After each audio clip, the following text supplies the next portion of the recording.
اعوذ باللہ من الشیطان الرجیم بسم اللہ الرحمن الرحیم الحمد للہ والصلاة والسلام علی رسول اللہ وآلہ آل اللہ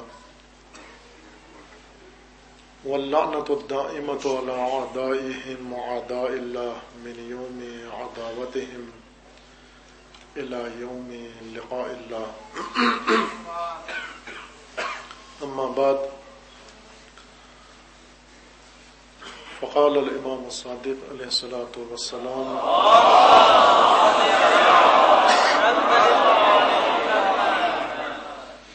کل یوم عاشوراء وکل ارض کربلا. درود پڑھیے محمد وعلی محمد.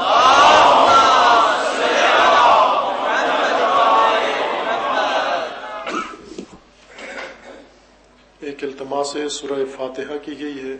جناب شہید سید ضیاء الدین رضوی، آپ اس شہید بزرگوار کے لیے اور دیگر شہداء کے لیے ایک دفعہ سورہ فاتحہ تلاوت کریں. بسم اللہ الرحمن الرحیم.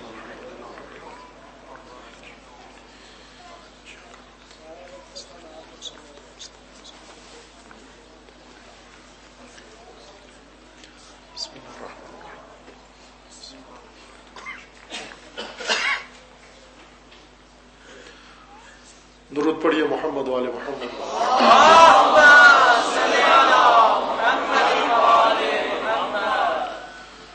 حلول ماہ محرم، ماہ غم، ماہ مصائب، ماہ خون و قیام و ماہ پیغام، ماہ قربانی و ماہ غلبہ شمشیر، غلبہ خون بر شمشیر و ماہ فتح حسینیت بر یزیدیت. آپ تمام اہل عزا پر تسلیت و تعزیت عرض ہے. ایام سوگ ہیں. ماہ محرم اپنے ہمراہ جو سب سے بڑا پیغام لاتا ہے سوگ و عزا کا ہے. سوگ و عزا کے آداب ہیں جنہیں کم از کم مومنین کو چاہیے کہ خیال رکھیں ان کا. خلاف عزا اور وہ عمل جو منافات رکھتا ہو سوگواری کے ساتھ انجام نہ دے. لاحب عام حالات میں بھی مومن کے لیے جائز نہیں ہے، خصوصاً ایام عزا میں روا نہیں ہے. اور ایک ادب اس ماہ کے لیے یہ ہے کہ انسان عزا و سوگ کے ساتھ ساتھ اپنے آپ کو پیغام عاشوراء و کربلا کے لیے آمادہ کرے. جس طرح ماہ رمضان کے بارے میں ائمہ اطہار علیہ السلام نے فرمایا ہے کہ خداوند تبارک و تعالیٰ نے رجب اور شعبان رمضان میں مومن کے وارد ہونے کے لیے 2 مہینے مقرر کیے ہیں.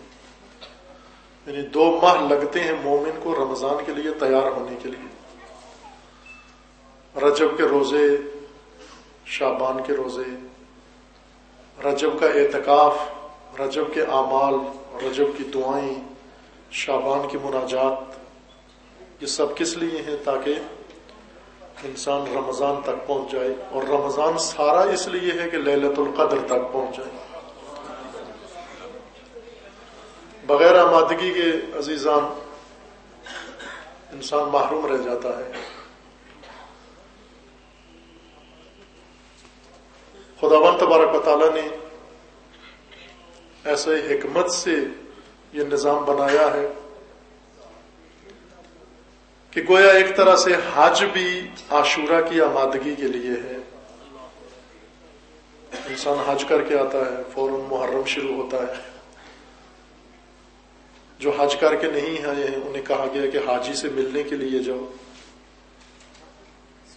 ملنے کے معنی یہ نہیں کہ فقط اس کا ولیمہ کھا کے آ جاؤ، اس لیے کہ وہ آمادہ ہو کر آیا ہے، بیت اللہ سے ہو کر آیا ہے، توحید کے گھر سے ہو کر آیا ہے،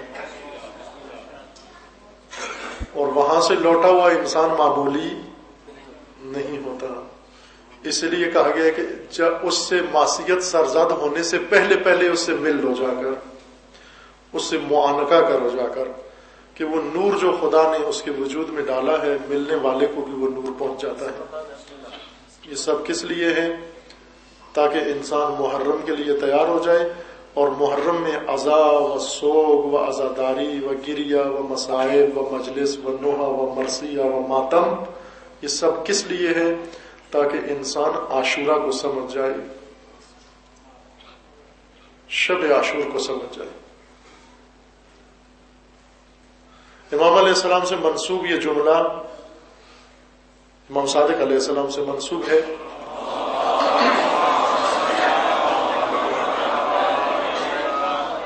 کل یوم عاشورہ و کل ارض کربلا، مومن کا ہر دن عاشورہ اور ہر زمین کربلا ہے۔ نہ کہ جہاں پر بھی عاشورہ کی شبی کو زری بنا دیں یا علم لگا دیں تو اس کا نام رکھ دیں یہ ارض کربلا ہے، جس طرح عموماً عزا قدوں کا اور عزا خانوں کا نام رکھ دیا جاتا ہے کربلا۔ نہ، کربلا یعنی ہر زمین، آپ کا شہر، آپ کا ملک، آپ کا گھر، آپ کا محلہ، ہر زمین کربلا بنا سکتے ہیں آپ۔ وہ ہر دن آپ کا عاشورہ بن سکتا ہے بشرطے کہ عاشورہ و کربلا کے اصول انسان کو سمجھ میں آ جائیں۔ اس لیے آمادگی بھی ضروری ہے، عزا کے لیے تیاری ضروری ہے، آمادگی ضروری ہے۔ علاوہ اس کے جو ہم ظاہری طور پر کرتے ہیں، عزا خانوں کو آمادہ کرتے ہیں، سیاہ پوش کرتے ہیں، خود سیاہ پوش ہوتے ہیں، مجلس کا اہتمام کرتے ہیں، خطیب کو دعوت دیتے ہیں، ذاکر کو بلاتے ہیں، اور خود انتظام کرتے ہیں، وقت نکالتے ہیں معمولات سے، یہ جسمانی آمادگی ہے، یہ ظاہری آمادگی ہے۔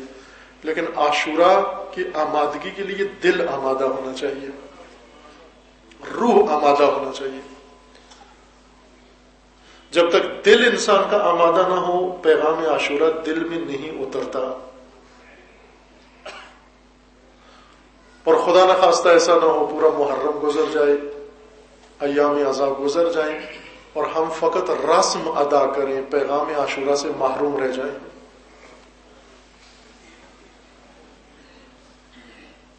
لہذا ایک ادب یہ ہے کہ ہمیشہ ذہنی آمادگی 24 گھنٹے اپنے اندر پیدا کریں، ان چیزوں سے پرہیز کریں جو انسان کے اندر ذہنی آمادگی اور قلبی آمادگی کو ختم کر دیتی ہیں۔ قرآن نے انسان کے دل کا حال بہت عجیب و غریب ذکر کیا ہے۔ دل کو دل کہتے بھی اسی وجہ سے ہیں کہ ایک حالت پہ ٹکتا نہیں ہے۔ قلب کہتے ہیں نا، قلب، دو نقطے والے قلب۔ کاف، وہ کش والا جو کاف ہے اس کا معنی ہوتا ہے کتا، ہاں، لیکن دو نقطے والا قاف جو کینچی والا قاف کہتے ہیں، اس کا معنی ہوتا ہے دل۔ قلب، تقلب، قرآن نے رسول اللہ کو فرمایا کہ ہم نے آپ کا تقلب دیکھ لیا ہے۔ تقلب یعنی آپ کی بے چینی، آپ کا اضطراب، آپ کا ایک حالت پہ نہ رہنا یا پہلو بدلنا، آپ کا ہم نے دیکھ لیا ہے، ہمیں آپ کی بے چینی کا علم ہو گیا ہے۔ قلب کو قلب اسی لیے کہتے ہیں کہ بدلتا رہتا ہے، حالات بدلتا رہتا ہے۔ ان حالات بدلنے میں کبھی غافل ہو جاتا ہے، کبھی شقی ہو جاتا ہے، کبھی قسی ہو جاتا ہے، کبھی اس پہ میل چڑھ جاتی ہے، البتہ معمولی لوگوں کے دل کے لیے۔ رسول اللہ کے دل کا تقلب اور ہے، لیکن معمولی ہم جیسوں کا دل، اس میں تقلب ہے، بے چینی ہے، اس کے اندر بھی ایک حالت نہیں ہے، بدلتا رہتا ہے۔ یہ قرآن نے حالات ذکر کی ہیں، شاید مجموعی طور پر 100 سے زیادہ حالتیں انسان کے دل کی قرآن نے ذکر کی۔ قاسیۃ القلوب، دل سخت ہو جاتے ہیں، پتھر جیسے سخت دل ہو جاتے ہیں، نرم دل ہوتے ہیں، خاشع دل و خاشی دل،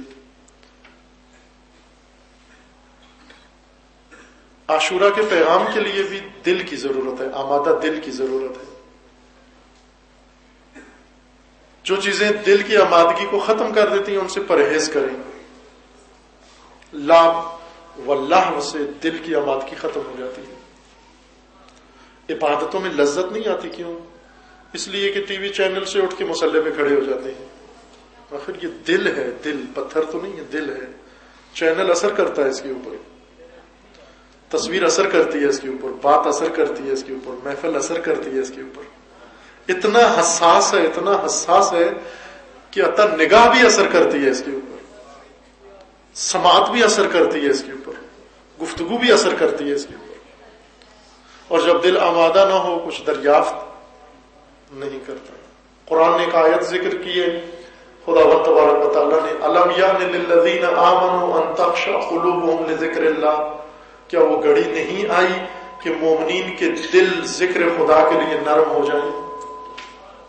کیا وہ گھڑی نہیں آئی؟ بہت خیال رکھیں اس کا، دل کا بہت خیال رکھیں۔ سب سے زیادہ آنکھوں کا کتنا خیال رکھتے ہیں؟ خیال رکھتے ہیں نا، کچھ اس میں پڑ نہ جائے، تیز دھوپ پہ نہیں لے جاتے، خیال رکھتے ہیں۔ لیکن سب سے زیادہ جس چیز کا خیال رکھنے وہ دل کا۔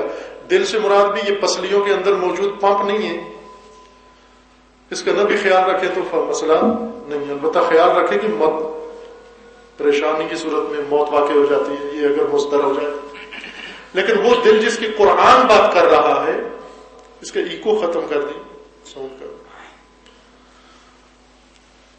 وہ دل جس کی قرآن بات کر رہا ہے، وہ دل روح کا دل ہے، نفس کا دل ہے، آپ کا اپنا دل ہے۔ یہ ہمارا دل نہیں ہے، یہ ہمارے بدن کا دل ہے، نہ کہ ہمارا دل۔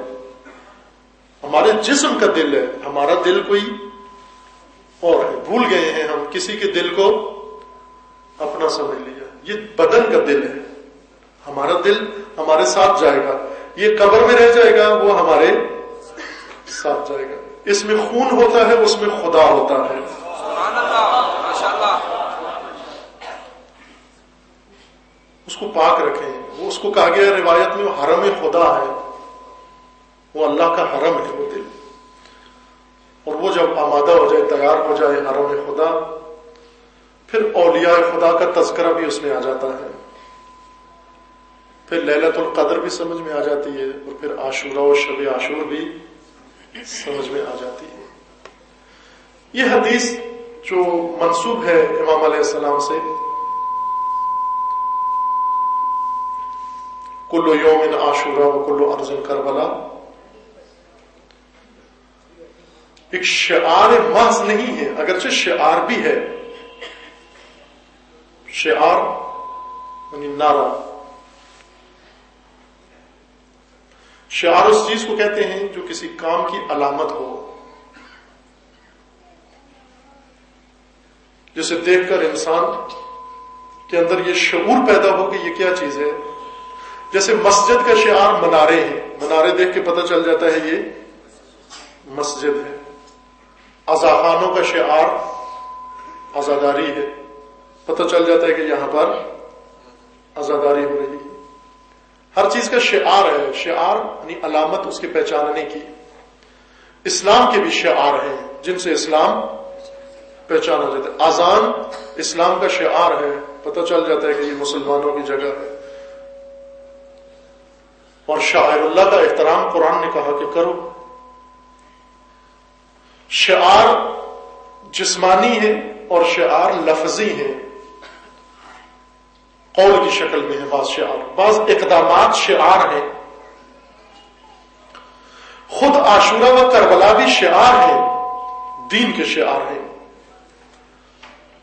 اور کچھ چیزیں عاشورہ کا شعار ہیں۔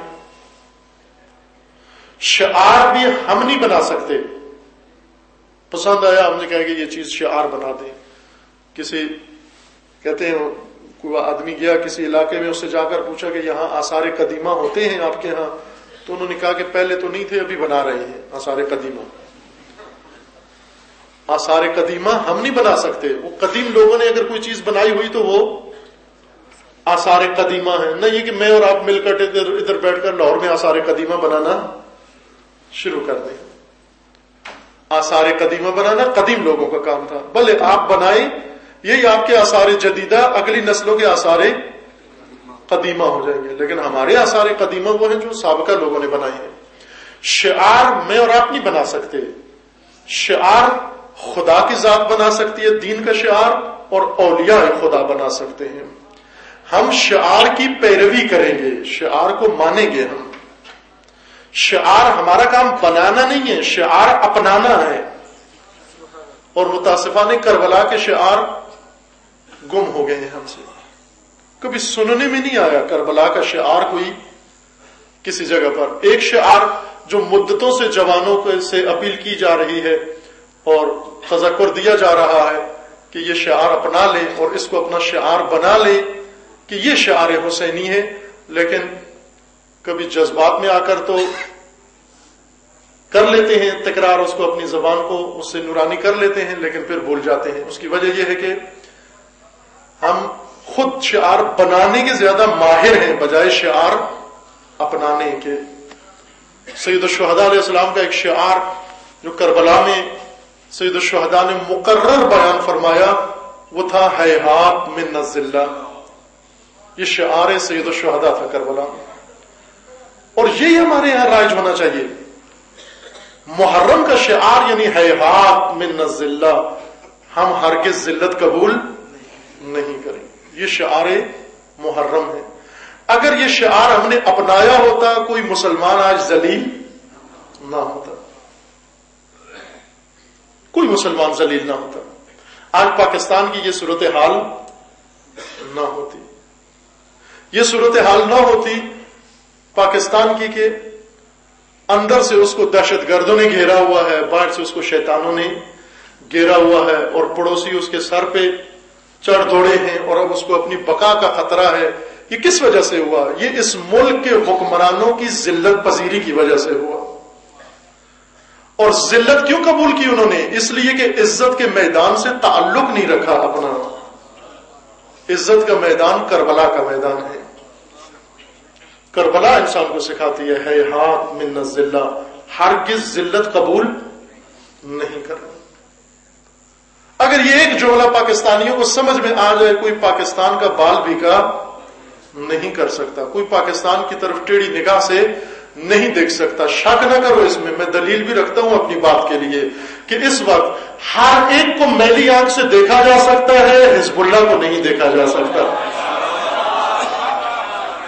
کیوں نہیں دیکھا جا سکتا؟ اس لیے کہ انہوں نے شعار اپنا لیا، شعار بنایا نہیں، شعار کربلا سے لے لیا، اپنا لیا۔ آپ نے سید مقاومت کا زبان سے کئی دفعہ یہ سنا، ہیہات من، ہم ذلت کبھی قبول نہیں کریں گے، ممکن نہیں ہے ذلت قبول کریں گے۔ یہ شعار ہے کربلا کے۔ سید الشہداء نے کربلا میں ایسے شعار بشریت کو دیے جتنی ذاکر خطیب مجلس تیار کرنے میں لگاتا ہے۔ کسی نے مجھے کہا کہ آپ جو مجلس پڑھتے ہو یہ تو بہت آسان ہے، لیکن کہا وہ دوسرے بزرگوار اور جو پڑھتے ہیں وہ بہت مشکل ہے۔ کیسے؟ کہا اس لیے کہ آپ جو کچھ پڑھتے ہو یہ قرآن میں بھی لکھا ہوا ہے، کتابوں میں لکھا ہوا ہے، نہج البلاغہ میں لکھا ہوا ہے، سید الشہداء کے خطبوں میں موجود ہے، اور یہ سب لکھا ہوا ہے، آپ پڑھ کے آ کے بیان کر، آپ کو کچھ بنانے کی ضرورت نہیں پڑتی۔ لیکن وہ سب کچھ ان کو نئے سرے سے بنا۔ اس وقت میری توجہ ہے، بات تو یہ صحیح کہہ رہے ہیں کہ ان کا کام زیادہ مشکل ہے۔ وہ پڑھ رہے تھے نا ذاکر، انہوں نے ایک جملہ پڑھا، کہا کہ یہاں تک تاریخ نے لکھا ہے، اس کے آگے میں غریب کی اپنی محنت ہے۔ تو یہ غریب کی محنت نے جو کچھ بنائی ہے داستان، وہ کچھ اور بن گئی ہے کہانی۔ وہ جو تاریخ نے لکھا وہ کافی تھا، غریب کو خود محنت کرنے کی ضرورت نہیں تھی۔ غریب کا یہی کام ہوتا کہ جو کچھ لکھا ہوا ہے اس کو پڑھ لے، اس کو اپنا لے۔ ہم نئے شعار بنائیں نہیں بلکہ شعار اپنائیں۔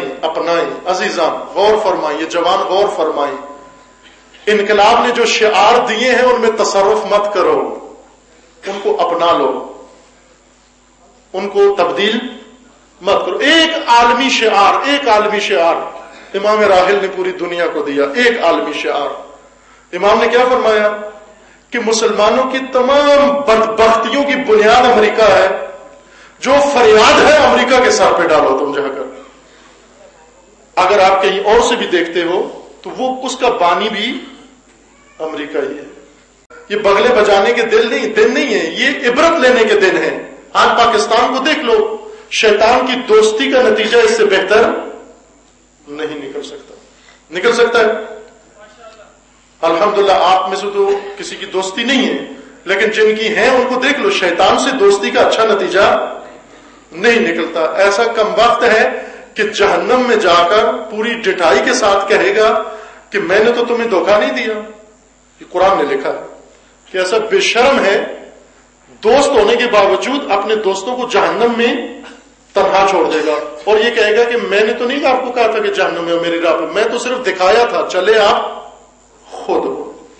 پاکستان آج عبرت بنا ہوا ہے دنیا کے سامنے شیطان دوستی کی وجہ سے۔ یہ ذلت، یہ رسوائی جو حکمرانوں کے اندر، سیاستدانوں کے اندر، لیڈروں کے اندر اور ان سے سرایت کر کے قوم کے اندر آئی ہے، یہ ذلت و رسوائی شیطان دوستی کا نتیجہ ہے، شیطان پرستی کا نتیجہ ہے۔ کربلا عزت کا راستہ بتاتا ہے، یہ شعار ہے۔ ایک سوال یہ کیا جاتا ہے کہ ائمہ کی سیرت میں تھوڑا سا فرق نظر آتا ہے، اس کو کئی طرح سے دیکھا جا سکتا ہے اور دیکھا گیا بھی ہے۔ آپ اگر ائمہ اطہار کی حیات مبارک کا مطالعہ کریں تو نشیب و فراز اس میں نظر آتے ہیں ہمیں۔ امیر المومنین کی زندگی ایک طرح سے بسر ہوئی، امام حسن علیہ السلام کی ایک اور طرح سے بسر ہوئی، سید الشہداء نے ایک اور طرح سے اقدام کیا، امام چہارم نے اس طرح سے عمل نہیں کیا، امام پنجم و ششم نے اور روش اپنا لی، امام ہفتم اور ہشتم نے اور روش اپنا لی، باقی ائمہ کی الگ الگ روشیں۔ اس نے لوگوں کے ذہنوں میں سوال پیدا کیے ہیں، سوال اٹھائے ہیں کہ یہ فرق کیوں ہے۔ مثلا کربلا سید الشہداء قیام کرتے، امام حسن علیہ السلام قیام نہیں کرتے۔ سید الشہداء نے مبارزہ کیا، امام سجاد علیہ السلام نے وہ راہ نہیں اپنائی بلکہ دعائیں اور مناجات انجام دی ہیں۔ امام پنجم و امام ششم نے حوزہ علمیہ بنا لیا اور درس دیتے رہے، فقہ پڑھاتے رہے، جس کا آج عظیم سرمایہ ہمارے پاس موجود ہے۔ امام ہفتم نے نہ قیام کیا، نہ کربلا کی طرح عمل کیا، نہ دعا و مناجات انجام دی اور نہ ہی حوزہ علمیہ چلایا امام ہفتم نے۔ امام ہشتم پھر آئے، ان کی زندگی اور زیادہ نشیب و فراز میں گزری۔ ایک زمانہ پہلے مدینہ کے اندر گزرا، پھر دوسرا خراسان کے اندر گزرا، اور اسی طرح باقی ائمہ۔ کچھ لوگوں نے اس کو غلط زاویے سے دیکھا،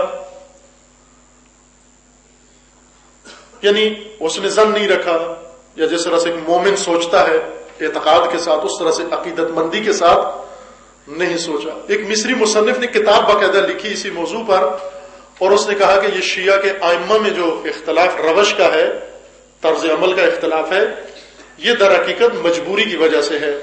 یعنی جس میدان میں وہ اترے، اس میدان میں انہیں بہت شدید رد عمل کا سامنا کرنا پڑا، اس رد عمل نے ان کو پیچھے پسپائی پہ مجبور کر دیا، یعنی اس کے نزدیک معاذ اللہ یہ پسپائی تھی۔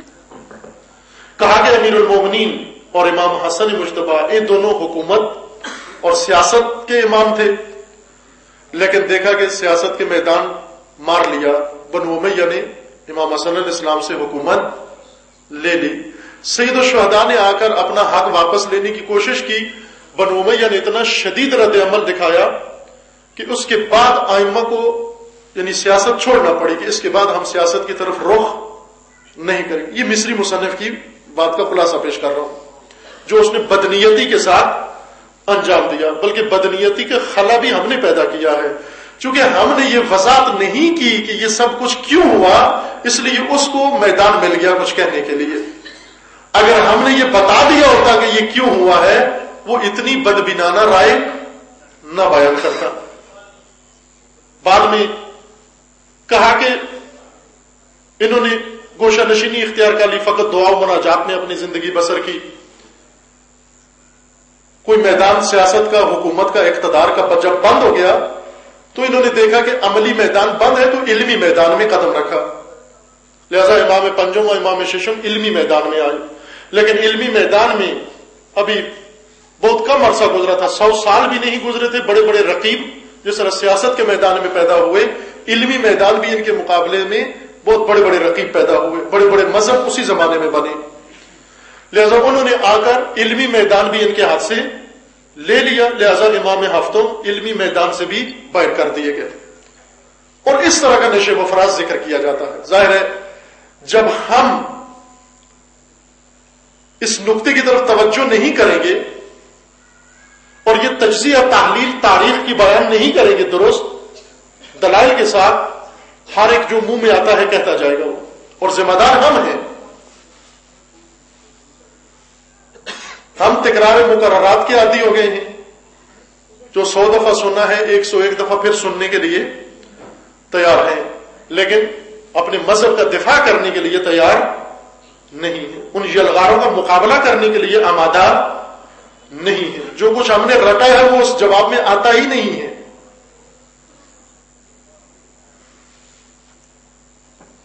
یہ موضوع کسی مستقل گفتگو کا فرصت کا محتاج ہے.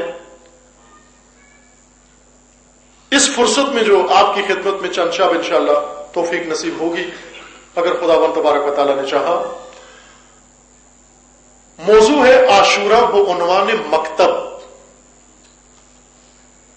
میں تکرار کرتا ہوں, عاشورہ بعنوان مکتب. وضاحت کروں گا, موضوع کھولوں گا. یہ توقع نہ رکھیں کہ کربلا ہر امام آتے اور کربلا کی طرح کا عمل کرتے, یعنی اپنے زمانے کی حکومت کے سامنے آتے اٹھتے اور شہید ہوتے اور اس کے بعد اگلے امام کی طرف امر موکول ہو جاتا. بعد والے امام بھی آتے اسی طرح. بس اوقات کرتے ہیں سوال, اپنے جوانان بھی یہ پوچھتے ہیں یہ بات کہ باقی ائمہ میں سے کسی نے کربلا کی طرح کیوں قیام نہیں کیا.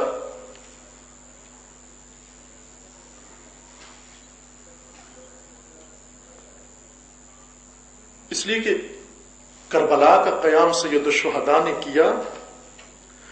قیام کر کے چھوڑ دینا یہ قیام کی ناکامی ہے.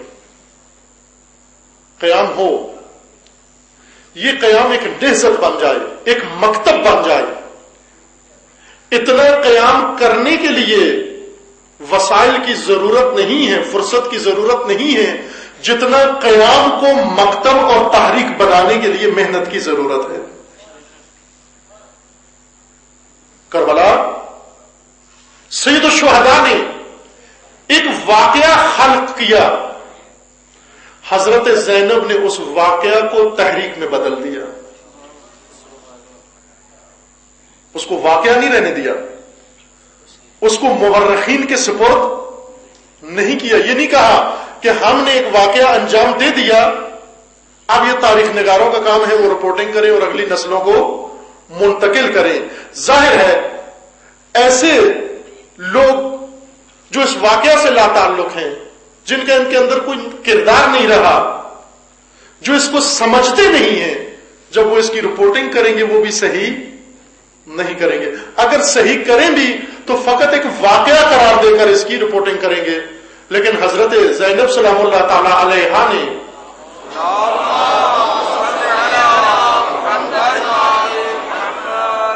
واقعہ کربلا کو تحریک میں بدل دیا, موومنٹ بنا دیا, نہضت بنا دی. اور وہ نہضت وہی جس کی وجہ سے آج میں اور آپ یہاں بیٹھے ہوئے ہیں. کیوں آئے ہیں اس مجلس میں, کیوں عاشور کے جلوس میں آئیں گے؟ اس لیے کہ ایک تحریک کا حصہ ہیں آپ, ایک جہانی تحریک, ایک بے نظیر و بے مثل تحریک. ایک قیادت حادثہ خلق کرتی ہے, ایک قیادت اس حادثے کو تحریک بنا دیتی ہے. ہم توجہ کریں, ہمیں جس چیز کی ضرورت ہے, وہ بزرگوار جس نے یہ فرمایا تھا جو چلے گئے انہوں نے حسینی کام کیا, جو رہ گئے انہیں زینبی کام کرنا چاہیے. دیکھو ہم نے زینبی کام کیا یا نہیں کیا, یہ کر رہے ہیں یا نہیں کر رہے, یہ شہداء اس مملکت کے اندر، پاکستان کے اندر جن شہداء نے جام شہادت نوش کیا ہے، ان کے خون کے ذمہ دار میں اور آپ ہیں۔ اگر اس خون سے تحریک چل پڑی، اس کی معنی یہ ہے کہ ان کا خون کسی کام آیا ہے، لیکن اگر اس خون کا معاوضہ حکومت سے لے کے بیٹھ گئے، اس کی معنی یہ کہ خون فروخت کر دیا ہے۔ اور اقبال نہ جانے کہاں سے اتنا باخبر انسان لاہور میں پیدا ہوا، لاہور میں دفن ہوا، معلوم تھا اقبال کو شہداء کے ساتھ یہ کچھ کریں گے۔ ان شہیدوں کی دیت اہل کلیسا سے نہ مانگ، ان شہیدوں کی دیت اہل کلیسا سے نہ مانگ کہ قدر و قیمت میں جن کی حرمت ہے کعبہ سے بڑھ کر یا حرم سے بڑھ کر، کہ جن کی قدر و قیمت حرم سے بڑھ کر ہے، تو ان کی دیت اہل کلیسا سے مانگتا ہے۔ عزیزان، شہید یوں نہیں ہوتا کہ اپنا خون بیچ رہا ہے، شہید اپنا خون نثار کرتا ہے، نچھاور کرتا ہے اپنی جان۔ کس لیے نچھاور کرتا ہے؟ تاکہ تحریک کو کوئی بنیاد مل سکے۔ جب تک بنیاد نہ ہو کوئی تحریک چلتی نہیں ہے۔ بنیاد وہ بناتا ہے اور اس خون کے پیغام کو لے کر آگے جانے والے شہید کے وارث ہوتے ہیں۔ شہید کی زوجہ جو فقط جس کا کام شہید کو رونا ہے، وہ شہید کے خون کو تحریک میں نہیں بدلتی۔ شہید کا باپ جو فقط روتا ہے کہ میرا بیٹا چلا گیا، وہ کبھی بھی شہید کے خون کو تحریک نہیں بنا سکتا۔ تحریک کون بنا سکتا ہے؟ جو شہید کے فراق پہ روئے بھی، لیکن جب وقت آ جائے اس کے خون کا پیغام دنیا کو پہنچائے بھی، سنبھل بھی سکے۔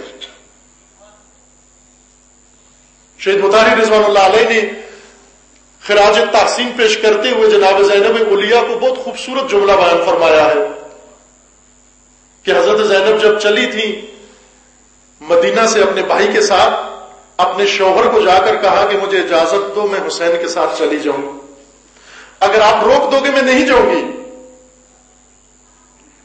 لیکن میں حسین کے بغیر زندہ نہیں رہ سکتی۔ اور شب عاشور اس کا عملی ثبوت بھی مل گیا۔ شب عاشور سید الشہداء نے سید ساجدین و جناب زینب علیہ کو ایک خیمے میں اکٹھا کر کے وصیتیں کرنا شروع کی۔ بی بی فرماتی ہیں کہ یہ تو ایسے لگ رہا ہے جیسے کل شہید ہو جائیں گے آپ۔ حضرت نے فرمایا کل ایسے ہی ہوگا، یہ آج آخری شب ہے ہماری۔ بھائی کی شہادت کا سن کر بی بی بے ہوش ہو گئی۔ تاریخ میں لکھا ہے، تمام نے لکھا ہے کہ اسی خیمے میں بی بی شب عاشور بے ہوش ہو گئی۔ سید الشہداء نے ہوش دلایا، اور ہوش دلانے کے بعد پھر اس کے بعد سید الشہداء نے وصیتیں شروع کی۔ فرمایا کہ اس جذبے اور اس احساس کے ساتھ یہ کام تو آگے نہیں بڑھے گا۔ اگر آپ ہر شہید کی شہادت کی خبر سن کر بے ہوش ہوتی رہیں تو پھر تو آپ قافلہ سالار نہیں بن سکیں گی۔ یہی وجہ ہے پھر اس کے بعد جناب سیدہ کے ہر حادثے کے بعد استقامت بڑھتی ہی گئی۔ ہر جنازہ جو آتا تھا سیدہ کی استقامت میں اضافہ ہوتا جاتا تھا، اور اوج پہ وہاں جا کر مطلب پہنچا کہ یہی بی بی جو شہادت کی خبر سن کر بے ہوش ہو گئی، تل زینبیہ پہ کھڑے ہو کر اپنی آنکھوں سے خنجر چلتا ہوا دیکھتی رہی، لیکن بے ہوش نہیں ہوئی۔ کیوں بے ہوش نہیں ہوئی؟ اس لیے کہ جانتی تھی اگر میں بے ہوش ہو گئی، میری بے ہوشی یعنی ساری قربانیوں کا ضائع جانا، میری بے ہوشی یعنی ان خون کا ضائع جانا، میری بے ہوشی یعنی امت کی موت، میری بے ہوشی یعنی اسلام کی موت۔ اس لیے مجھے زندہ رہنا ہے، مجھے ہوش میں رہنا ہے۔ اور اس کے بعد دیکھیں بی بی بے ہوش نہیں، کس قدر سنبھلی، کس قدر شجاعت آئی۔ لیکن بہت دشواری سے جناب زینب سلام اللہ علیہ نے یہ مرحلہ طے کیا۔ تحریک جناب زینب علیہ نے چلائی، ائمہ اطہار نے جو بعد میں آئے انہوں نے کربلا کو، تمام مقدس ہستیوں نے، حتیٰ وہ سر عالم حضرت حجت اجل اللہ تعالی فرج الشریف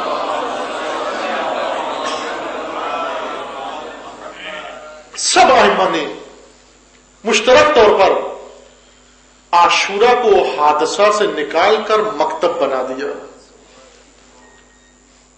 اس نقطے کو اگر اتنی طاقت آ جائے میری زبان میں، جو ذہن میں ہے میں زبان پہ لا سکوں، اس کو آسان الفاظ میں آپ کی خدمت پہ پیش کر سکوں. توجہ طلب نقطہ ہے. خداوند تبارک و تعالیٰ سے دعا ہے کہ اتنی طاقت زبان میں آ جائے کہ میں وہ حماسہ جو حسین ابن علی نے خلق کیا اس کو آپ کی خدمت میں عرض کر سکوں، اور اس سے بڑا حماسہ جو جناب زینب علیہ نے خلق کیا اس کی طرف اشارہ کر سکوں، اور وہ حماسہ جو بعد کے ائمہ اطہار نے انجام دیا اس کو آپ کی خدمت میں بیان کر سکوں.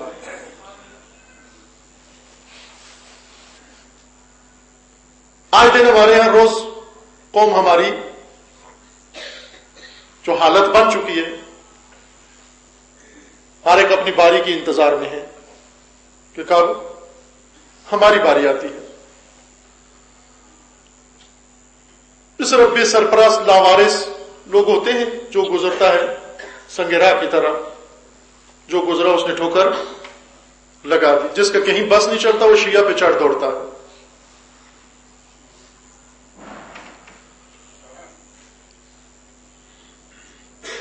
اگر وہ پہلا عزیز شہید پشاور کی سرزمین پر جس کا خون گرا، اگر اس کا خون، وہ تو کار حسینی، وہ تھا بھی حسینی، اس کا عمل بھی حسینی تھا، اگر اس کو زینبی میسر آ جاتے، وہ تحریک بن جاتی، وہ خون نہ رہتا، وہ خون تحریک بن جاتا، وہ خون علم بن جاتا، وہ خون شعار بن جاتا، وہ خون بیداری بن جاتا، وہ خون پیغام بن جاتا. آج اتنے شہید نہ کٹتے، شہر کے شہر ہمارے ویران نہ ہوتے، محرم میں مومنین کو اتنی پریشانی نہ ہوتی، اس عزاداری کو اتنے خطرے لاحق نہ ہوتے، اور اس طرح سینکڑوں جوان و بے گناہ دہشت گردوں کے ہاتھوں نہ کٹتے.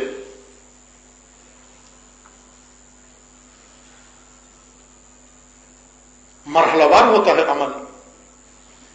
شہداء نے اپنا کام کر دکھایا، کار حسینی کر دیا، دوسروں نے آ کر اس کو نہضت بنانا ہے. کار زینبی رونا نہیں ہے فقط، بی بی رو بھی رہی تھی، نہ کہ نہیں روئی تھی، لیکن وہ تماشائیوں کی طرح نہیں رو رہی تھی. وہ جو چھتوں پہ، کوفے کی چھتوں پہ بیٹھ کر رو رہے تھے، تماشا دیکھ رہے تھے، ان کے رونے کی بھی بی بی نے مذمت کی کہ اس طرح نہ رو، اگر رونا ہے تو ادھر آ کر رو. یہ کار زینبی ہے، شہداء کے خون کو تحریک بنا دینا، پیغام بنا دینا. لیکن اس سے ایک اور مرحلہ ہے عزیزان، اور وہ یہ ہے کہ ایک تحریک کے اندر بنیادی روح اس وقت پیدا ہوتی ہے کہ جب اس کے پاس مکتب موجود ہو. اگر مکتب موجود نہ ہو تحریک چل نہیں سکتی. کوئی منہ میں چل نہیں سکتی. عزاداری رسم نہیں ہے، سنت حضرت زینب ہے. بعض اپنے آبا کی طرف منسوب کر دیتے ہیں کہ یہ ہمارے دادا کے زمانے سے شروع ہے. یہ اس وقت سے شروع ہے جب آپ کے دادا کی روح بھی نہیں تھی اس عالم میں، آپ کے پردادا بھی اس عالم میں موجود نہیں تھے. یہ روح در حقیقت ثانی، یہ عزاداری، یہ نہضت ثانی زہرا کا پیدا کیا ہوا انقلاب ہے، اور چلے گا، یہ قیامت تک رہے گا انشاءاللہ.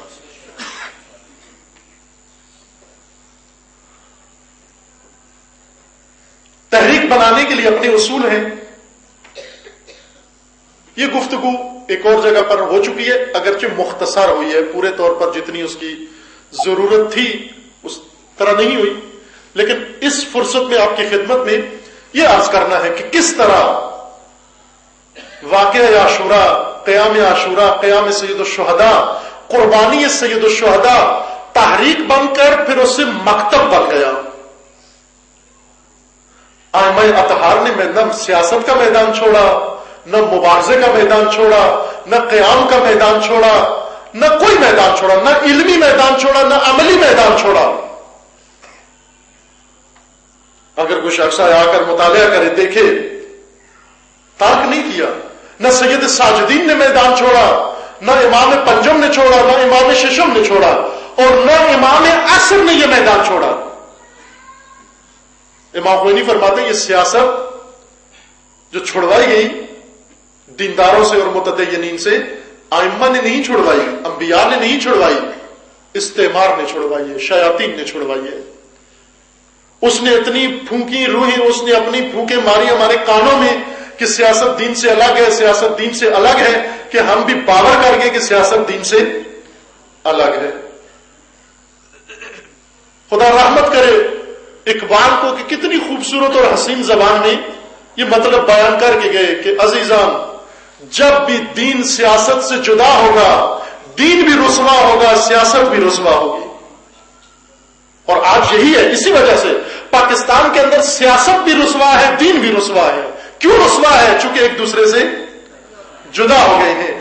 اگر دین سیاست سے جدا ہو جائے، اقبال کے بقول خانقاہیت بن جاتی ہے، اور سیاست دین سے جدا ہو جائے تو چنگیزیت بن جاتی ہے. پاکستان میں دو ہی طبقے ہیں اس وقت، یا چنگیز ہے یا خانقاہیں ہیں. خانقاہیں یعنی جن کا فقط ذکر سے تعلق ہے، عمل سے کوئی تعلق نہیں ہے، اور سیاست جنہوں نے ساری چیزیں اپنے ہاتھ میں لی ہوئی ہیں اور دین سے کوئی تعلق نہیں. اور پھر امت بیچ میں ان دو کے درمیان گیند بنی ہوئی ہے. خانقاہی سے چھوٹتی ہے تو چنگیز کے ہاتھ میں، چنگیز سے چھوٹتی ہے تو خانقاہ کے ہاتھ میں. صدر اور اس سے چھوٹتی ہے، وہاں جا کر جب دیکھتی ہے کہ اس کا استحصال ہو رہا ہے، مسجد میں آتی ہے، مسجد میں خانقاہی بیٹھا ہوا ہے، ایوان صدارت میں چنگیز بیٹھا ہوا ہے، پارلیمنٹ میں چنگیز بیٹھا ہوا ہے. کدھر جائے یہ قوم؟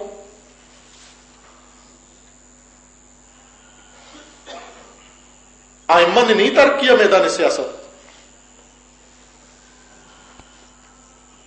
ائمہ نے وہ کام کیا، اگر دنیا کو رمز پتہ چل جائے کہ یہ کام ہوتا کس طرح سے ہے، یقین جانے جو کام یہ کئی سالوں کئی دہائیوں میں کرتے ہیں وہ کئی مہینوں میں، چند مہینوں میں، چند ہفتوں میں انجام دے دیں گے. ہمارے پاس یہ فارمولہ موجود ہے، لیکن محکوم اور غلام، فارمولہ ہاتھ میں ہوتے ہوئے محکوم و غلام.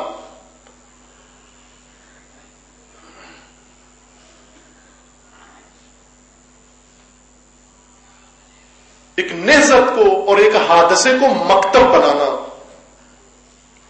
اس کو آئیڈیالوجی بنانا،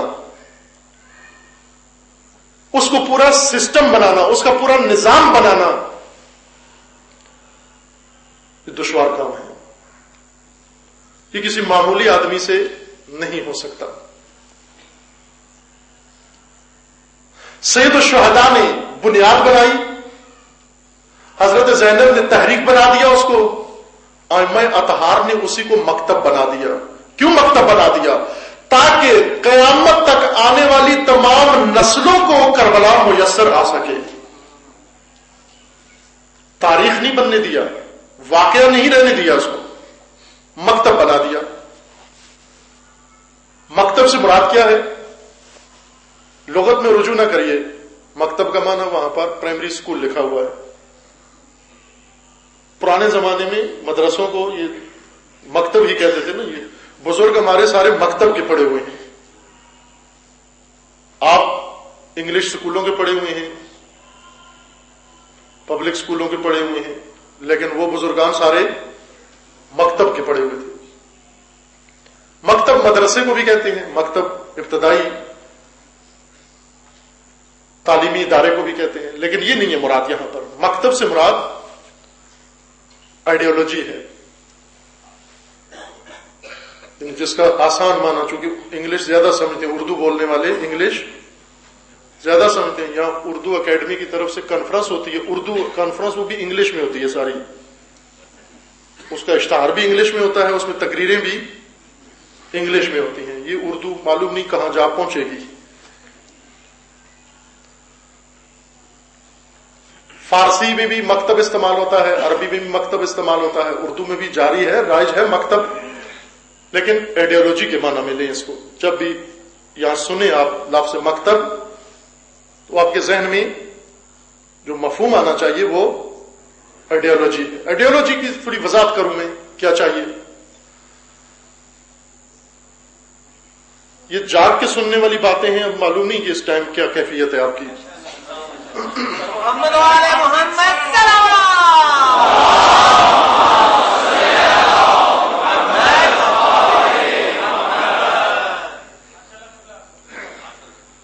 اس وقت ہمارے پاس دین ہے، مذہب ہے، لیکن اس مذہب کی عملی شکل مکتبی شکل نہیں ہے، غیر مکتبی حالت میں ہے.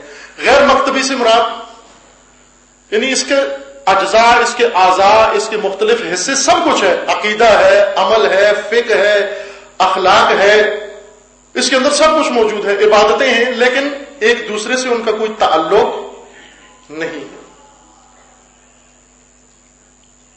کوئی تعلق نہیں ہے ان کا.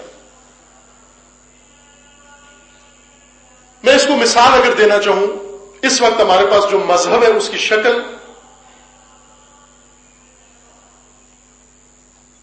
عمارت جب تعمیر کرتے ہیں اس کے لیے مختلف مسالے، مختلف مواد خریدتے ہیں، میٹیریل، ریت لاتے ہیں، سیمنٹ لاتے ہیں، سریا لاتے ہیں، لکڑی لاتے ہیں، اور جو چیزیں ضرورت ہوتی ہیں وہ ساری اس وقت موجود ہیں، مہیا ہے. لیکن یہ ساری چیزیں یہاں پڑی رہیں، ان سے عمارت وجود میں نہیں آتی.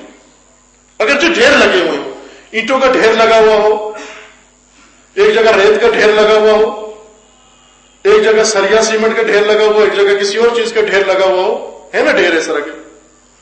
آیا یہ جتنا میٹیریل پڑا ہوا ہے اس سے ایک پوری کالونی آباد ہو سکتی ہے، لیکن اس کالونی میں اسی ڈھیر کی حالت میں زندگی بسر نہیں ہو سکتی.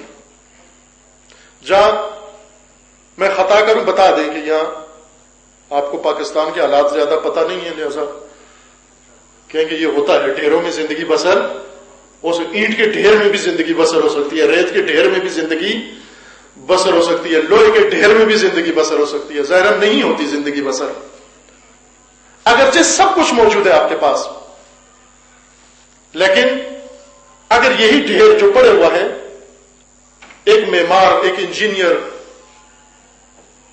آ کر اس ڈھیر کو معین مقدار میں پہلے اس کو بنائے، مخلوط کرے، مقدار اس کی معین کرے، اندازے اس کے معین کرے، ایک نقشہ بنائے، اور ایک مناسب زمین پر اس سارے میٹیریل کو ترتیب کے ساتھ اگر وہ لگانا شروع کر دے تو چند مہینوں کے بعد یا ایک سال کے بعد اسی میٹیریل سے، جو کسی کام کا نہیں تھا بلکہ کپڑے خراب ہوتے تھے، اس سے دھول اٹھتی تھی، جس سے ہو رہا تھا نا یہ کام، آج وہی ایک پاکیزہ خوبصورت گھر جنت جیسا موجود ہے، جس میں سردی سے بھی محفوظ ہے، گرمی سے بھی محفوظ ہے، دشمن سے بھی محفوظ ہے، اجنبی نگاہوں سے بھی محفوظ ہے، بیماریوں سے بھی محفوظ ہے، جس کے اندر ضرورت کی ساری چیزیں موجود ہیں.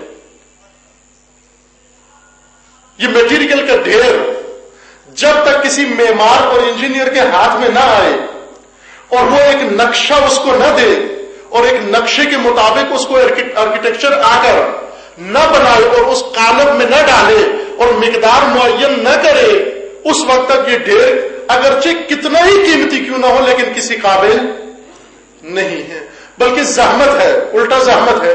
روڈ بھی اس نے گھیرا ہوا ہے، ماحول بھی اس نے خراب کیا ہوا ہے، بچوں کے کپڑے بھی روزانہ خراب ہو رہے ہیں. لیکن یہی میٹیریل جب ایک انجینئر کے زیر نظر اور ماہرین کے ہاتھوں سے جب یہ مناسب نقشے میں اترتا ہے، بڑا خوبصورت گھر بن جاتا ہے، رہائش کے قابل بن جاتا ہے۔ میرے خیال میں مطلب پہنچ گیا ہے آپ تک۔ عزیزان، اس وقت دین تو موجود ہے ہمارے پاس، لیکن یہ سارا دین ڈھیر کی شکل میں موجود ہے ہمارے پاس۔ ایک جگہ عقیدے کا ڈھیر لگا ہوا ہے، ایک جگہ فقہ کا ڈھیر لگا ہوا ہے، ڈھیر کی شکل میں ہے نا، ترتیب نہیں ہے، نظم نہیں ہے، ہر مسئلے کا نقطہ اور مقام مشخص نہیں ہے۔ اخلاق کا الگ ڈھیر لگا ہوا ہے، نظریات کا الگ ڈھیر لگا ہوا ہے، مستحبات کا الگ ڈھیر لگا ہوا ہے، عبادتوں کا الگ ڈھیر لگا ہوا ہے، اور مسلمان ان ڈھیروں کے درمیان زندگی بسر کر رہا ہے۔ لہذا کیسی زندگی ہے کہ خود یہ دین ہی الجھن پیدا کر رہا ہے۔ لہذا والدین جہاں دوسری چیزوں سے بچاتے ہیں، ابھی ایک چیز یہ بچاتے ہیں، اپنے اولاد کو کہتے ہیں کہ کالج یونیورسٹی میں ہر زہر مار تنظیم میں جانا، مذہبی تنظیم میں نہ جانا۔ متدین والدین مذہب سے بچاتے ہیں، اور ہمارا پریزیڈنٹ پہلے جو گزرا ہے وہ تو پاکستان کو اسلام سے نجات دینے کی کوشش میں تھا کہ کسی طرح پاکستان کو اسلام سے بچا لیا جائے۔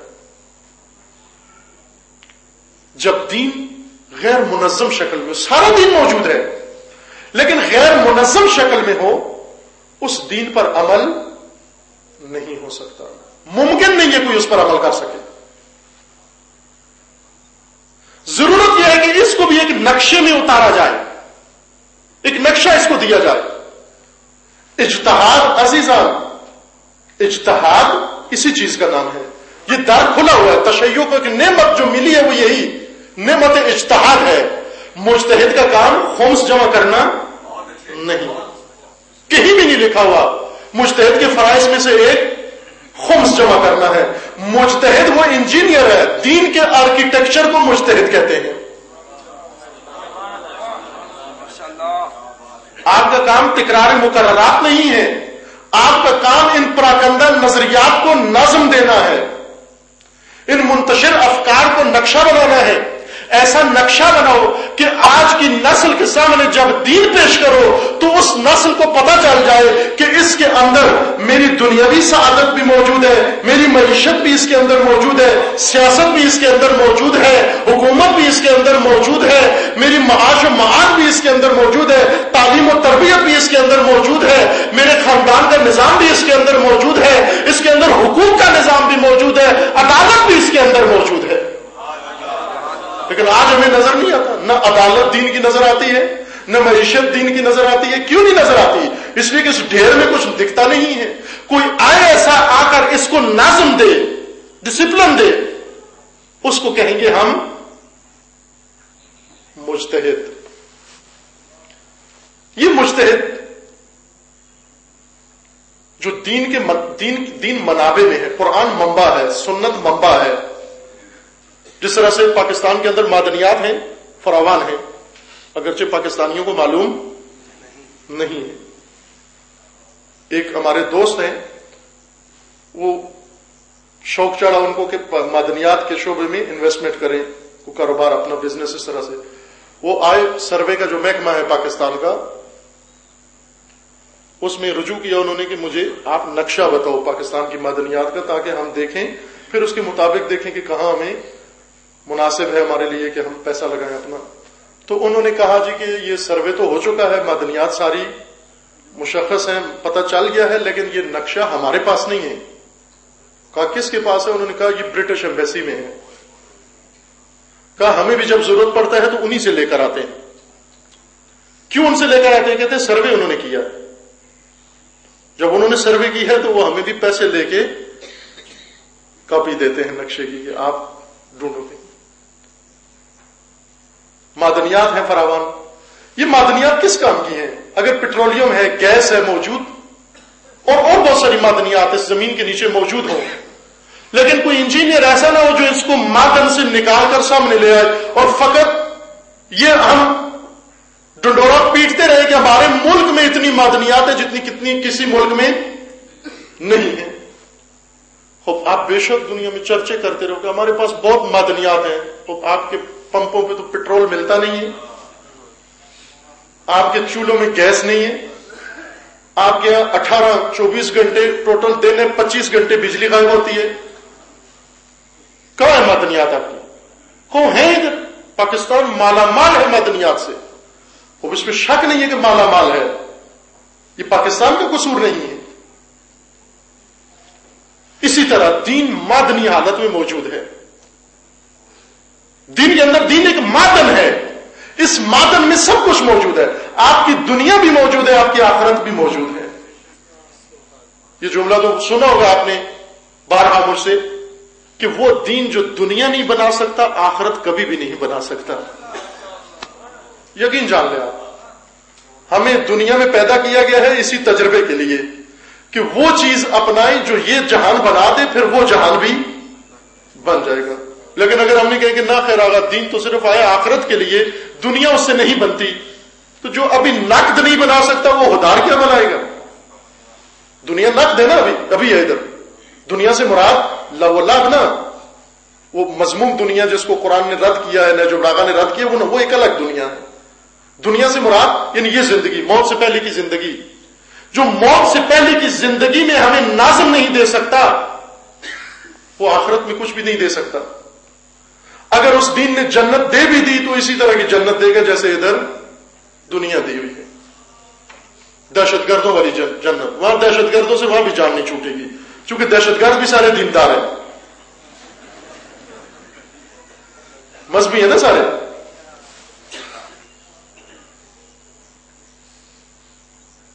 پہلے اس سے دنیا طلب کریں.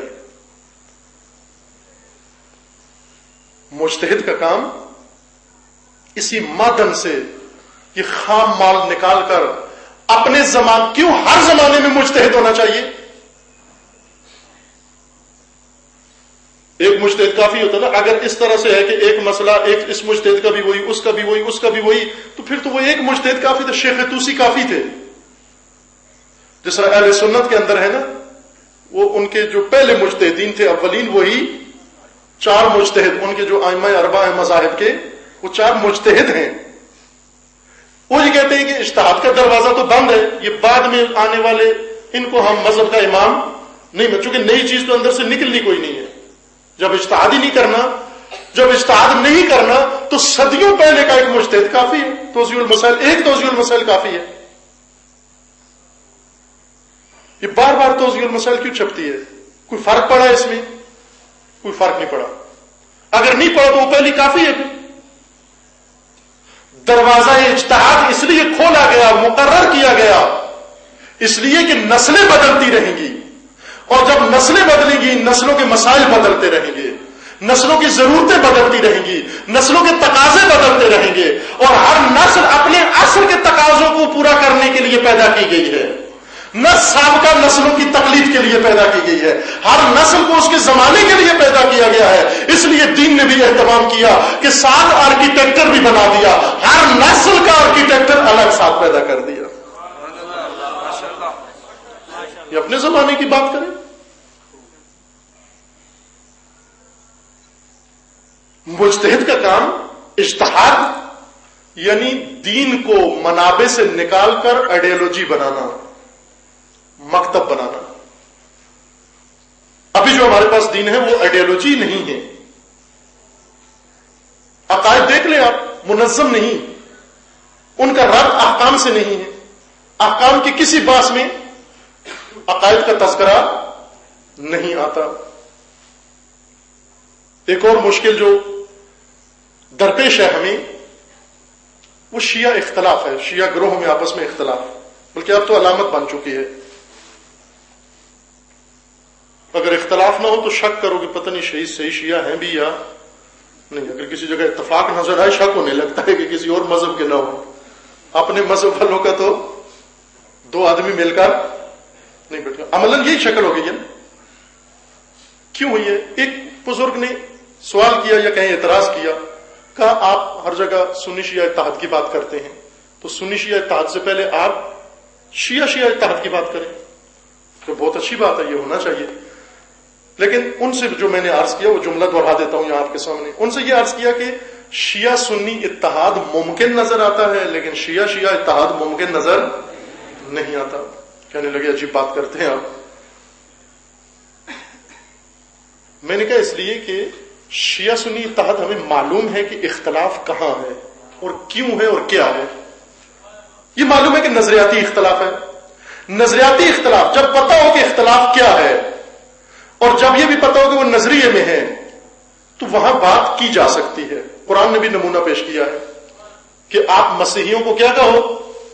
رسول اللہ کو کہا کہ اے رسول ان لوگوں کو جو آپ کو رسول ہی نہیں مانتے, جو قرآن کو آسمانی کتاب ہی نہیں مانتے, ان سے جا کر کیا کہو؟ قل تعالو, آؤ ہماری طرف آؤ, ہم آپس میں مل بیٹھتے ہیں. تعالو علی کلمۃ, آیہ کریمہ کہ اے مسیحیوں آؤ ہم مل بیٹھتے ہیں ایک ایسے مشترک بات پر جو ہمارے اور تمہارے درمیان مشترک ہے, اور وہ یہ ہے کہ خدا تمہارا بھی وہی ہے ہمارا بھی وہی. بس یہ کافی ہے اتحاد کے لیے. اور کیا چاہیے؟ خدا ایک ہونا کافی نہیں ہے, یہ کافی ہے. تو اہل سنت کے ساتھ تو بہت ساری چیزیں ہماری ملتی ہیں, جمع ہو سکتے ہیں ایک جگہ پر. کیوں شیعہ اتحاد ممکن نہیں لگتا؟ توجہ فرمائیں. اس لیے کہ شیعہ کا آپس میں نظریاتی اختلاف نہیں ہے, بلکہ عزیزان یہ ذرا دکھ کی بات ہے, حرج نہیں ہے اس بات کے کرنے میں. ہمارا آپس کا اختلاف اخلاقی کمزوریوں کی وجہ سے ہے. نظریاتی اختلاف کسی کا بھی نہیں ہے, سب کچھ ایک.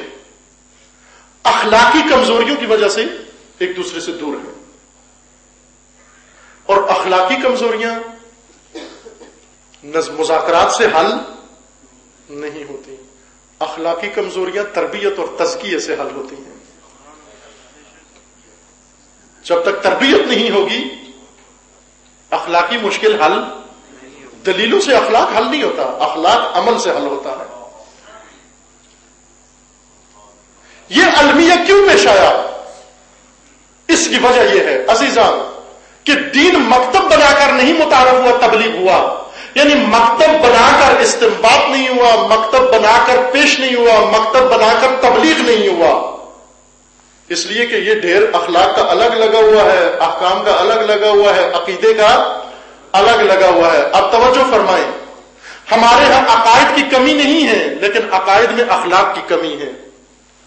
ہمارے ہاں احکام کی کمی نہیں ہے لیکن احکام کے اندر اخلاق کی کمی ہے. ہماری فقہ اخلاق کے بغیر ترویج کی گئی ہے. ہمیں صرف واجبات و حرام بتایا گیا ہے, اخلاق نہیں بتایا گیا. عزاداری ترویج ہوئی ہے, بیچ میں عزا کا اخلاق ترویج نہیں ہوا. اور اخلاق روح دین ہے. اخلاق وہ چیز ہے جو کسی کے اندر روح بھر کر زندہ کرتا ہے. عقائد کو اخلاق زندہ کرتا ہے, فقہ کو اخلاق زندہ کرتا ہے, عزاداری کو اخلاق زندہ کرتا ہے, نظریات کو اخلاق زندہ کرتا ہے, علم کو اخلاق زندہ کرتا ہے, نظام کو اخلاق زندہ کرتا ہے. جب اخلاق ہٹا کر دین ترویج کریں گے یہی شکل سامنے آئے گی. ہر ایک کا ہاتھ دوسرے کے گریبان میں ہوگا, کسی کے اندر دوسرے کو برداشت کرنے کی قوت نہیں ہوگی. یہ کوئی طریقہ ہے دین ترویج کرنے کا, اپنا نظریہ پیش کرنے کا کہ جو نماز میں مثلا تشہد میں علی ولی اللہ نہیں پڑھتا اس کے ماں باپ کی ایسی تیسی, یہ دین ہے. یہی اشارہ کیا نا, یہ دین ہے. خب ٹھیک ہے, ایک بات ہے, ایک نظریہ ہے, اپنی بات کرو, دلیل دو اپنی ساتھ. گالی کیوں دیتے ہو, یہ تہمتیں کیوں لگاتے ہو؟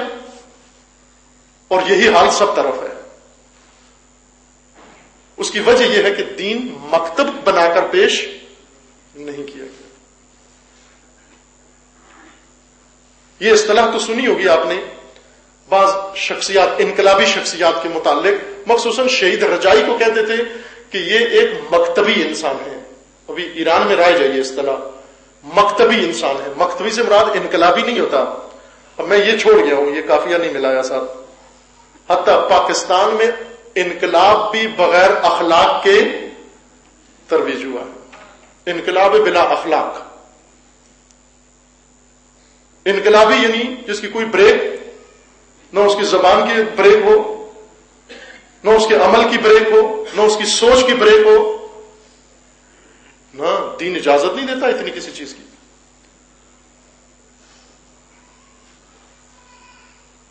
یہ اصطلاح سنی ہوگی آپ نے، مکتبی شخصیت، فلاں مکتبی ہے فلاں غیر مکتبی ہے. مکتبی سے مراد یعنی وہ لوگ جو دین کے آئیڈیالوجک شکل کے قائل ہیں، اور وہ لوگ جو نہ یہ روایتی طریقہ جو دین کا چل رہا ہے نسل سے نسل میں منتقل ہو رہا ہے، قرآن ثواب کے لیے پڑھنا، عبادت جنت کے لیے کرنا، حوروں کے لیے کرنا. اگر مکتبی نہ ہو دین، یا دنیاوی فوائد آ جاتے ہیں یا اخروی فائدے آ جاتے ہیں، مقصد نکل جاتا ہے. اور مکتب بنانا ہر ایک کے بس کی بات نہیں ہے. خصوصاً عزیزان، خصوصاً عاشورہ کو مکتب بنانا آسان نہیں ہے. ہم یہ سمجھتے ہیں کہ امام صادق علیہ السلام نے فقط فقہ پڑھائی ہے. نا،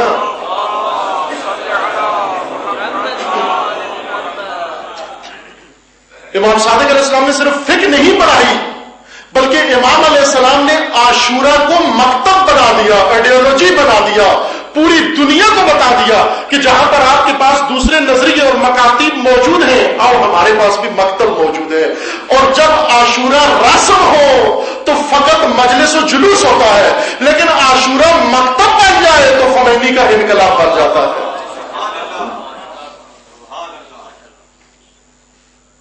انقلاب انہی جلوسوں سے انقلاب نکلتا ہے، انہی مجلسوں سے انقلاب نکلتا ہے. ہمیں پورے دین کی مکتبی شناخت کی ضرورت ہے، پورے دین کی. تشیع مکتب ہے عزیزان. ہم قوم بن گئے ہیں، ابھی کہتے ہیں شیعہ قوم. کس ہنرمند نے بنایا مکتب کو قوم بنا دیا؟ مذہب سے قوم بنانا آسان تو نہیں ہے، یہ بھی کسی نے کیا ہے کام کہ ہمیں قوم بنا دیا. ہم مکتب ہیں، تشیع مکتب ہے، اور عاشورہ مکتب ہے جو تشیع کا عنوان ہے. جب مکتب ہے، ہر چیز اس مکتب کی اپنی ہے. اس مکتب کی عبادت کچھ اور ہے، اس مکتب کے سجدے کچھ اور ہیں. اور تعجب ہے مجھے، مجلسیں ہم کرتے کرواتے ہیں، پڑھتے ہیں، سمجھ اقبال کو آیا ہے مکتب. اقبال کی کربلا صرف ایک خطہ زمین کا نہیں ہے. اقبال کی نظر میں عاشورہ صرف ایک حادثہ نہیں ہے، بلکہ اقبال کی نظر میں عاشورہ ایک مکتب ہے. اور یہ حسرت تھی اقبال کی کہ جس ملک کی تجویز انہوں نے دی تھی، ساتھ اس کے لیے مکتب بھی بیان کیا تھا کہ ایسا نہ ہو کہ دوسرے مکاتب اس کے اندر آ جائیں. ساتھ بتا دیا تھا کہ اس کا مسلک، اس کا مکتب مکتب شبیر ہے. جہاں اپنی بات کی وہاں بھی یہی کہا کہ میرا مسلک مسلک شبیر ہے. تیغو سناؤ خنجر و شمشیر مارزوست، بامن میا کہ مکتب شبیر مارزوست. میرا مکتب شبیر کا مکتب ہے. اور جب دعوت دی دوسروں کو، اپنی امت کو اور علماء کو، ان سے بھی یہ کہا نکل کر خانقاہوں سے ادا کر رسم شبیری. خانقاہوں سے نکلو، مکتب شبیر اپناؤ. لیکن عزیزان بہت دشوار کام ہے مکتب بنانا اور مکتب پہچاننا اور مکتب کو بچانا.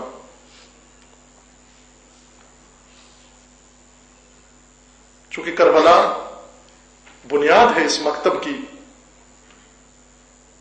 کربلا کی بنیاد بھی بہت پہلے پڑ گئی تھی. جس دن رسول اللہ کی آنکھ بند ہوئی اسی دن کربلا کی بنیاد پڑ گئی.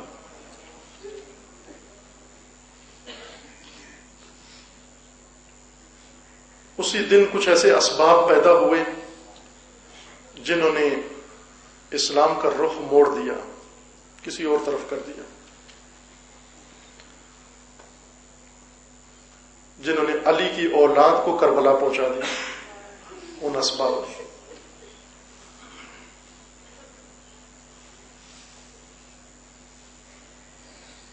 ولایت دوستی بن رہی تھی، زہرا نے مکتب بنا دیا. غدیر میں دوستی کا اعلان نہیں ہوا تھا، مکتب کا اعلان ہوا تھا. بہت تعجب ہوتا ہے آج غدیر کے ماننے والوں کو جب ولایت فقیہ سمجھ میں نہیں آتی، بہت تعجب ہوتا ہے. میں غور کرتا رہتا ہوں کہ خدایا جن کا مکتب سے کوئی تعلق نہیں ہے، ولایت سے کوئی تعلق نہیں ہے، ان کو نہ سمجھ میں آئے، ان کا حق بنتا ہے. لیکن ولایت جن کی روح ہے، جن کی غذا ہے، جن کی جان ہے، جو ہیں ہی ولایت کے پروردہ، ان کو کیوں سمجھ میں نہیں آ رہی؟ تو پھر جا کر نتیجہ یہی نکلتا ہے کہ غدیر کے ولایت کا رخ بعضوں نے اس طرح سے موڑ دیا تھا کہ اسے مکتب بننے ہی نہیں دیا، اس لیے دور کر دیا لوگوں کو.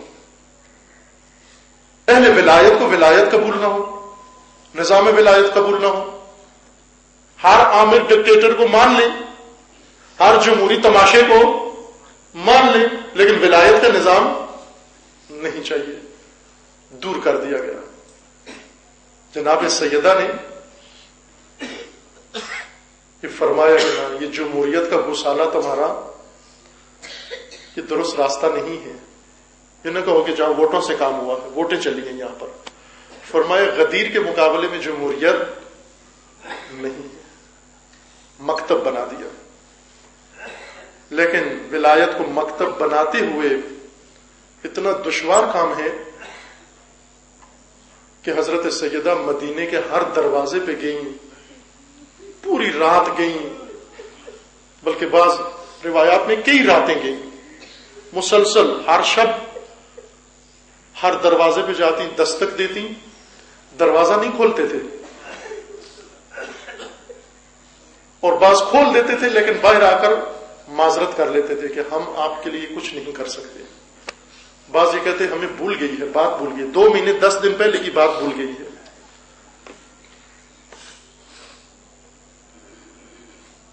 ایک عالم نے کتاب لکھی ہے سم العجب، کتاب کا نام ہی سم العجب ہے. اس کے اندر ایسے ہی واقعات لکھے ہیں. وہ لکھتے ہیں کہ تعجب ہے، وہ عجب ہے کہ ایک دن بنت رسول مدینے کے دروازے کئی کھٹکھٹاتی رہیں، کسی نے نہیں کھولا، اور ایک دن اسی بی بی کا دروازہ جلانے کے لیے مدینے والوں کو بلایا گیا، سب پہنچائے، سب حاضر ہو گئے.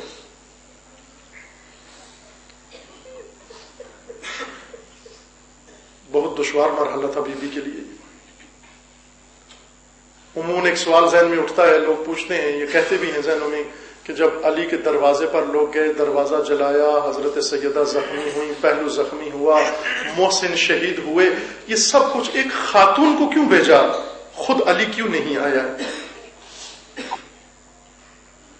علی آنا چاہتے تھے، اٹھے بھی، آنے کے لیے اٹھے، لیکن حضرت زہرا نے کہہ کر بٹھا دیا کہ علی یہ میدان زہرا کا میدان ہے،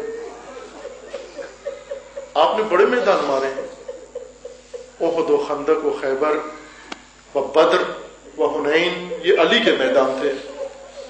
کہا علی یہ ولایت کا میدان زہرا کا میدان ہے، یہ جنگ میں نے لڑنی ہے، اور ایسی جنگ لڑوں گی، ایسی جنگ لڑوں گی کہ کبھی بھی ولایت کے چور چھپ نہیں سکیں گے، چھپ نہیں سکیں گے. آئی بی بی دروازے کے پیچھے اور آ کر ان کی للکاروں کا جواب دیا کہ جب تک زہرا زندہ ہے کوئی ناپاک ہاتھ علی تک نہیں پہنچ سکتا. دھمکی دی انہوں نے کہ اگر در نہ کھولا گیا تو ہم جلا دیں گے. پہلے سے ایندھن لے کر آئے تھے، ایندھن رکھا، دروازے کے اوپر آگ لگائی، دروازہ جل گیا.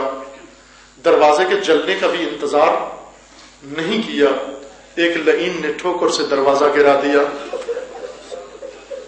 دروازے کا گرنا تھا، پشت در سے آواز آئی، الیہ الیہ یا فضا، فضا آؤ، محسن شہید ہو گئے. بی بی نے ایک ہاتھ اپنے پہلو پہ رکھا. جب فضا آ کے اٹھانے لگی تو فضا سے کہتی ہیں، فضا علی کو خبر نہ ہونے دینا. کیوں خبر نہ ہونے دینا؟ اس لیے کہ علی کی تنہائی میں اضافہ ہو جائے گا. ایک ساتھی، ایک حامی پورے مدینے کے اندر، اور وہ بھی فقط ایک خاتون، اور وہ بھی زخمی. کہا علی کو خبردار نہ ہونے دینا کہ علی کے ناصر زخمی ہو چکی ہیں. کہا مجھے علی سے شرم آئے گی. عزیزان، یہ گزر گیا یہ منظر. علی علیہ السلام، ایک وہ وقت آیا جب علی علیہ السلام ایک لحد رات کے عالم میں کھود کر حضرت زہرا کی وصیت پہ عمل کیا، رات کی تاریکی میں جنازہ اٹھایا، رات کی تاریکی میں قبر کھودی، قبر کھود کر دفن کر کے نہج البلاغہ میں جملے ہیں امیر المومنین کے، ہاتھوں کو جھاڑ کر روضہ رسول کی طرف رخ کر کے سلام پڑھا، السلام علیک یا رسول اللہ، اے نبی خدا آپ پر درود ہو، آپ پر سلام ہو، لقد ردت الودیعہ، اے رسول خدا امانت لوٹا رہا ہوں، امانت لوٹا رہا ہوں۔ یہ جملہ کیوں کہا؟ اس لیے کہ جب امیر المومنین کی شادی ہو رہی تھی حضرت زہرا سے، جناب زہرا اطہر کا ہاتھ پکڑ کر رسول اللہ نے علی کے ہاتھ میں دیا اور کیا کہا کہ علی اسے میری بیٹی نہ سمجھنا، یہ اللہ کی امانت دے رہا ہوں، یہ اللہ کی امانت ہے۔ لیکن آج جب علی وہ امانت لوٹا رہے ہیں تو کیا کہہ رہے ہیں کہ یا رسول اللہ یہ امانت لوٹا رہا ہوں، لیکن میں بتا نہیں سکتا امت نے امانت کے ساتھ کیا کیا۔ فرمایا کہ یہ امانت میں نے سالم لی تھی لیکن اب معذرت کے ساتھ لوٹا رہا ہوں، اس امانت کا پہلو زخمی ہے، میں بتا نہیں سکتا۔ اے رسول اللہ اپنی اس لخت جگر سے پوچھ لینا امت نے کیا کیا اس کے ساتھ کہ یہ پہلو زخمی لے کر آئی۔ اللہ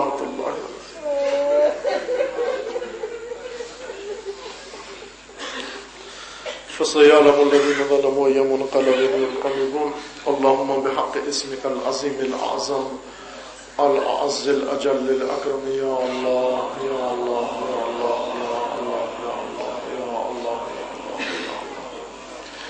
پروردگار بحق محمد و آل محمد ہمارے اس قلیل سے ذکر کو اپنی بارگاہ میں قبول فرما، مومنین کے اخلاص و خلوص کو شرف قبولیت عطا فرما، جو مومنین اس دنیا سے رحلت کر گئے انہیں جوار رحمت مقام نصیب فرما، جو مریض ہیں انہیں شفاء کاملہ نصیب فرما، جو ملتمس دعائیں ان کی دعاؤں کو پورا فرما، جو صاحب حاجات ہیں ان کی حاجات کو پورا فرما۔ پروردگار بحق محمد و آل محمد جو مریض ہیں گھروں میں یا اسپتالوں میں انہیں شفاء کاملہ نصیب فرما۔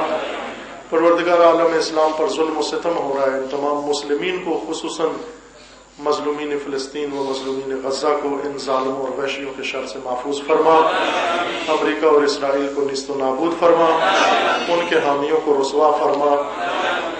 پروردگار بحق محمد و آل محمد حزب اللہ لبنان کو کامیابی عطا فرما، سید مقاومت سید حسن نصر اللہ کی حفاظت فرما، راہبر انقلاب اسلامی کا سایہ دراز فرما، انقلاب اسلامی کو دشمنوں کے شر سے محفوظ فرما، مملکت پاکستان کی حفاظت فرما، اس ملک کے دشمنوں کو نیست و نابود فرما، اس ملک کے ساتھ خیانت کرنے والوں کو نیست و نابود فرما، عزاداران سید الشہداء علیہ السلام جہاں کہیں بھی اپنے سایہ حفظ و امان میں محفوظ فرما، دشمنان عزاداری کو نیست و نابود فرما، امت مسلمہ کے اندر وحدت و اتحاد برقرار فرما، اپنے ولی حق ولی اللہ العظم اجل اللہ تعالی فرج و شریف کا جلد از جلد ظہور فرما، ہمیں حضرت کے اعوان و انصار میں سے ہونے کی توفیق عطا فرما، تمام مرحومین کے لیے، مومنین و مومنات کے لیے، بالخصوص شہداء کے لیے و بالخاص امام شہداء حضرت امام خمینی رضوان اللہ علیہ کے لیے سورہ الفاتحہ۔